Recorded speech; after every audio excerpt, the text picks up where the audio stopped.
Ah, the requel, the soft reboot, the new fad that's been sweeping Hollywood and movies, trying to breathe new yet familiar life into old franchises.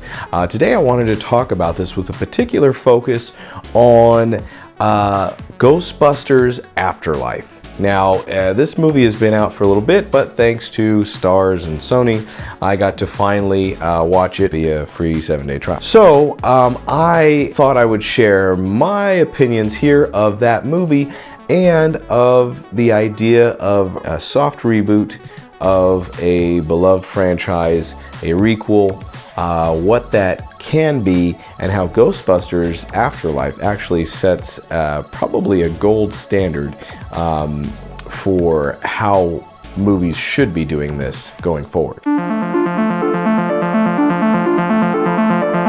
What is up, true believers? It's Mason here with Comics and Crosses, where we discuss the eternal truths behind our modern mythology. And today we are talking about something fun, the 2021 film Ghostbusters Afterlife. And this was the long-awaited return of the Ghostbusters to the screen.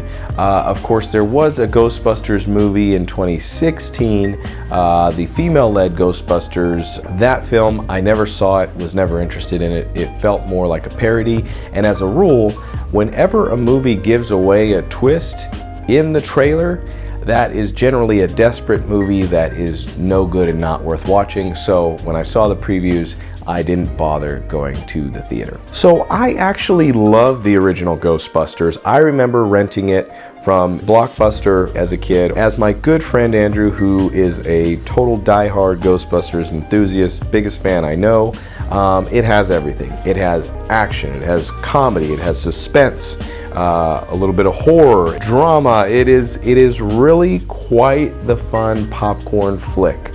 Quite the incredible ride that it takes you on.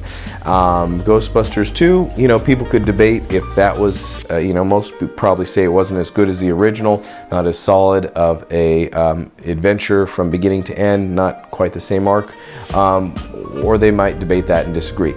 But focusing on Ghostbusters and now Ghostbusters Afterlife, I saw this movie and I had to say that, wow, here is, in the age of Scream, in the age of Halloween, Jurassic World, a lot of these movies that have been coming back and have more or less been the same plot, but sort of redone, a couple new characters mixed in.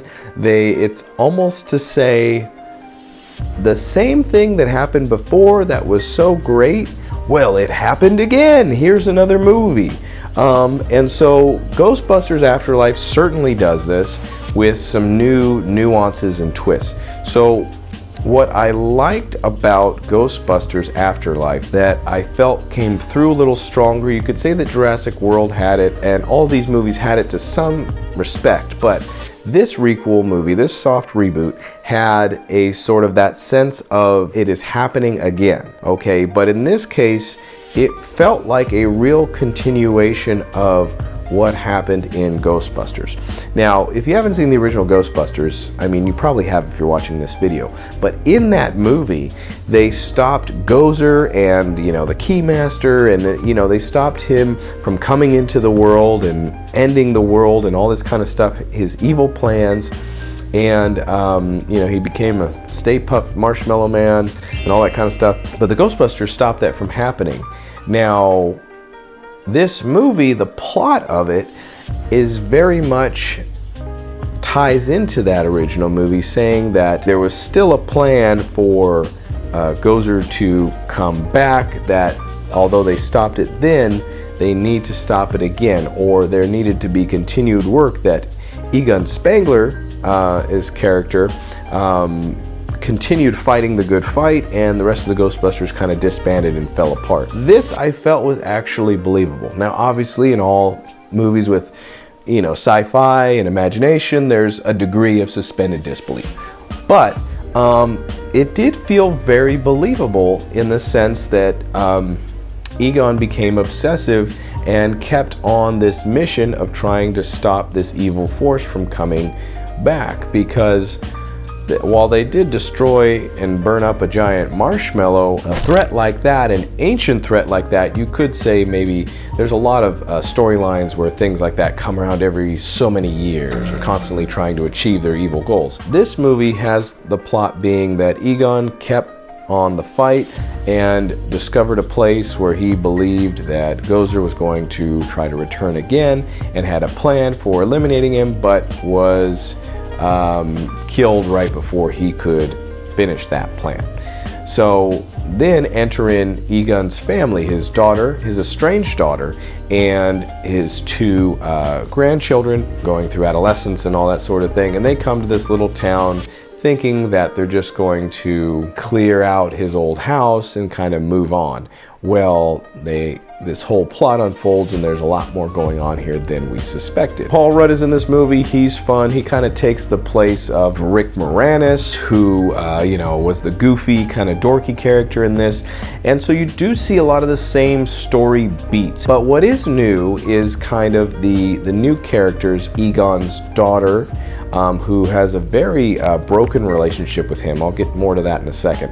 And then her kids, and this whole youthful Stranger Things kind of element to it, which made me the most nervous of all things I saw in the trailer. When I saw the trailer for this movie, even from the very first teaser, I felt like, okay, this has the sounds, it has the feel, it feels like a real movie. It doesn't feel like a bunch of comedians standing around in green screens all the time with all these CGI ghosts, which is it felt like a video game when I saw Ghostbusters 2016. But this had more of the texture, more of the feel that I think people loved about the first one.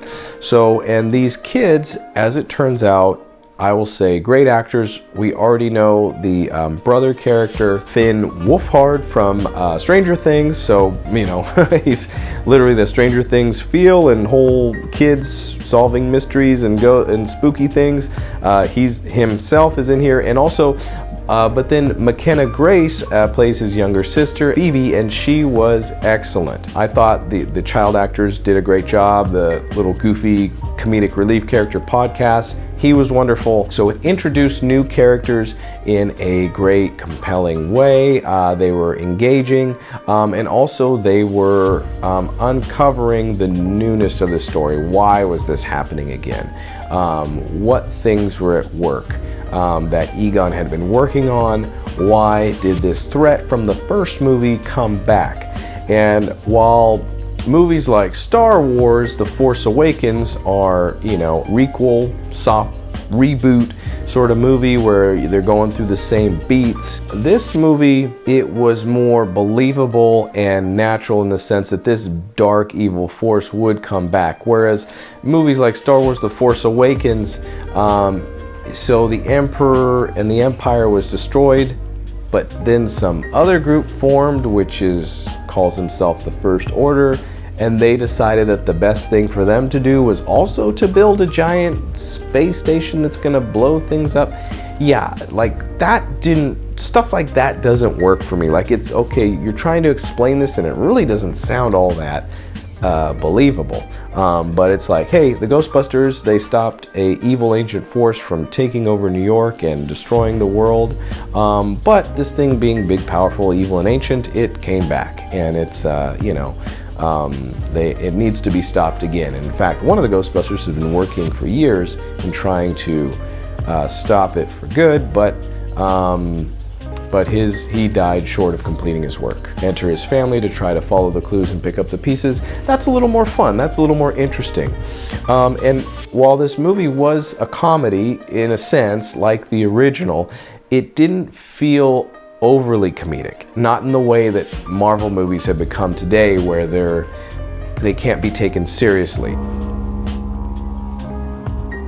We know this is supposed to be a fun movie. I don't think at any point did we believe that like a child was going to get killed by a ghost or something really terrible happened. We believe everybody was going to be ultimately okay. But there is some suspense and some danger and some mystery, some worry, some tense moments, and but still a fun ride at the movies at the same time. I felt like that was balanced out. I think when your audience knows that this is a PG-13 movie and that it's a family-friendly movie, it's a legacy movie where characters didn't exactly die in the first one, that, you know, I think they know, and the way that you achieve the tension is going to be through the music, through the direction, through the editing, through the style of the film, and the direction most strongest, I would say. And that is achieved here. And speaking of direction,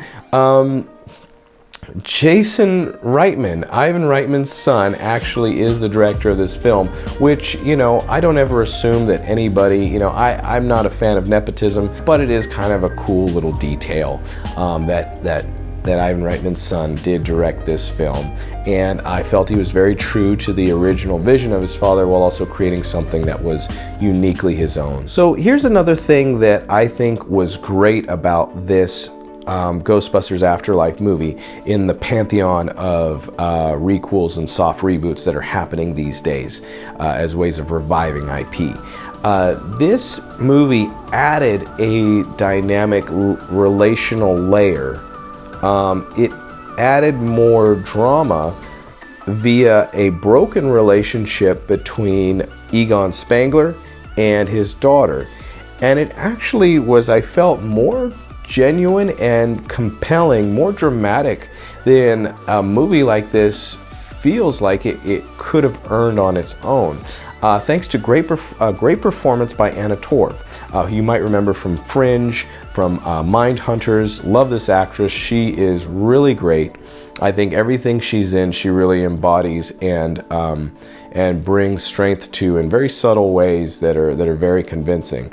So she really makes the most of her part, other than when she has to be a mom sitting on the floor and being forgotten about in the back of the scene so that things can progress.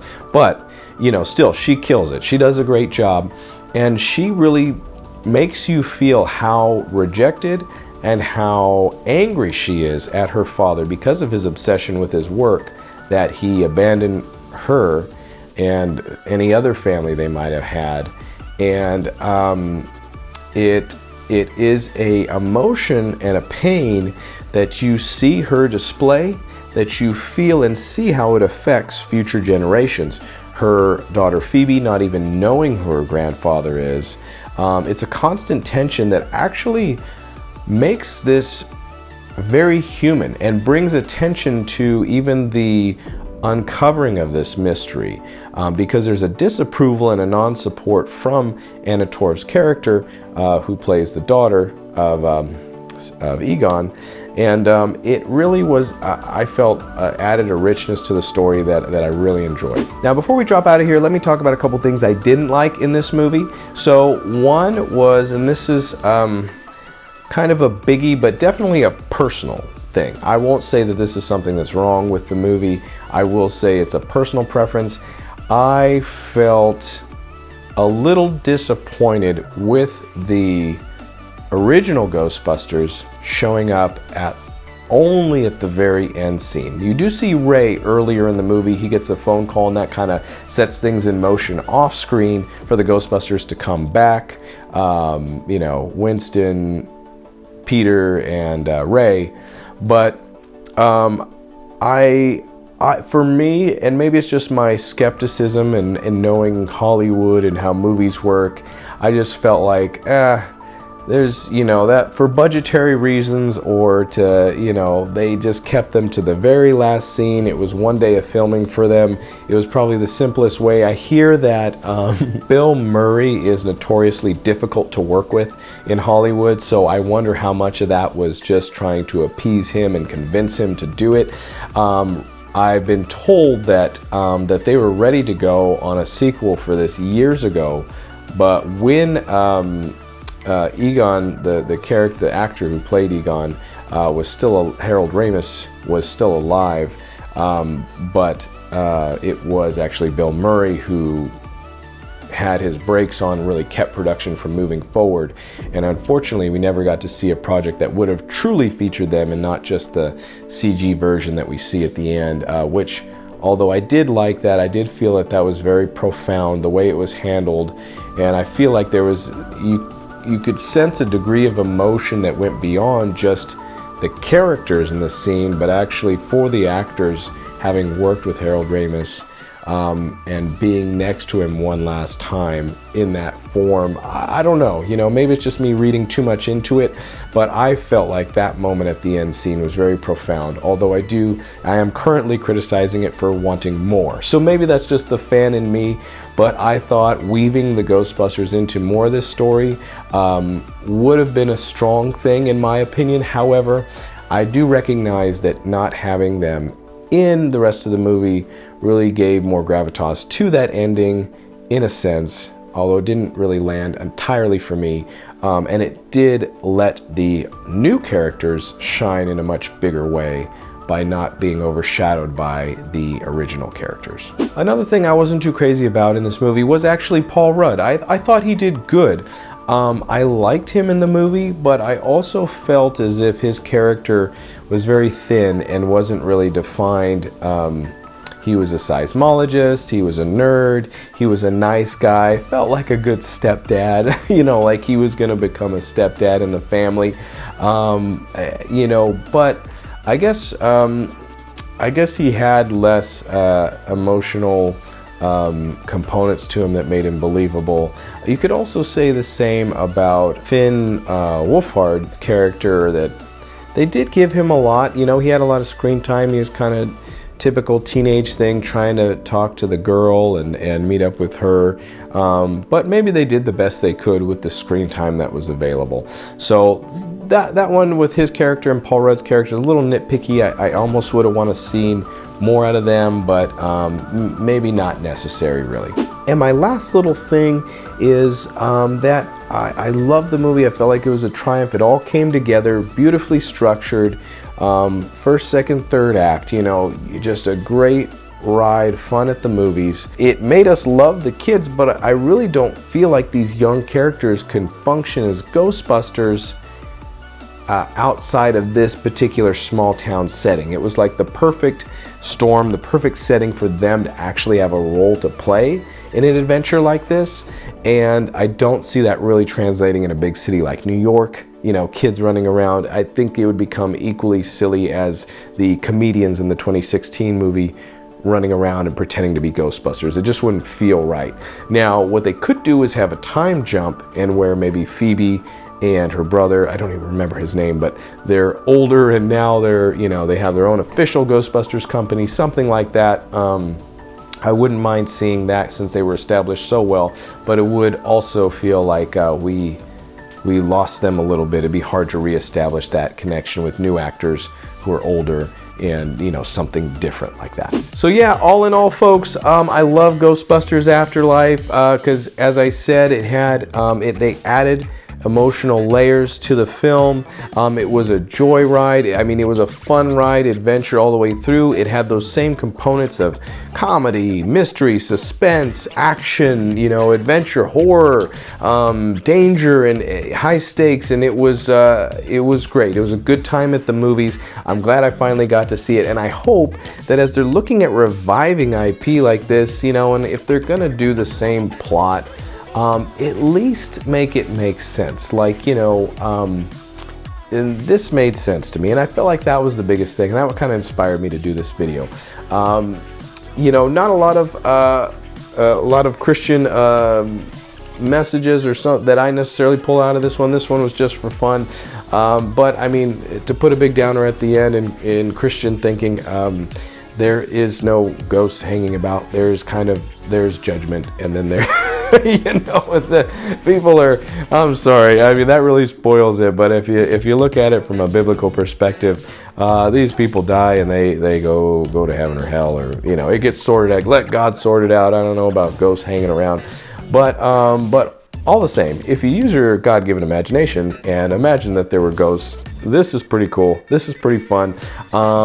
Thank you guys for tuning in. I hope you liked the video. I hope you've gotten to see Ghostbusters Afterlife yourself.